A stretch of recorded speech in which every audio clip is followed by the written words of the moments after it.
Passionnée de dessin depuis l'enfance, Béatrice Tabat a beaucoup produit de toiles et de sculptures. 150 de ses œuvres ont d'ailleurs déserté son atelier pour le centre culturel Chapelain.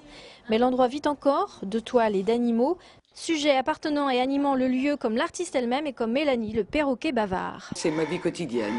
Je rentre et je suis accueillie par une multitude d'êtres à plumes et à poils et tout le monde est content de se retrouver. Et c'est un bon équilibre par rapport au stress de l'extérieur. Cet amour de la vie animale se mêle à l'amour de l'art pour authentifier de l'amour de l'homme, peut-être un peu trop naïvement. Je dois avoir un regard assez enfantin qui accepte mal les contradictions humaines et qui continue à s'interroger, je vous dis, d'une façon un peu simpliste peut-être.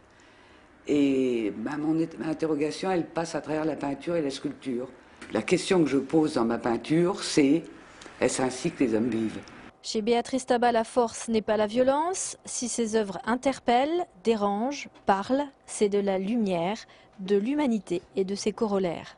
Éliane Chartier a bien perçu le pouvoir de l'œuvre de Béatrice Tabat et c'est d'ailleurs grâce à elle que la rétrospective a lieu. Je pense que son œuvre engagée est une œuvre qui, à l'époque actuelle, dans un monde si difficile, permet aux adolescents et aux adultes évidemment de réfléchir sur les misères de notre monde, sur la place que l'homme doit tenir dans notre société et peut-être aussi exercer un œil critique sur les événements qui se passent autour de nous. Les personnages, les représentations de Béatrice Tabat expriment l'humanité sous tous ses aspects.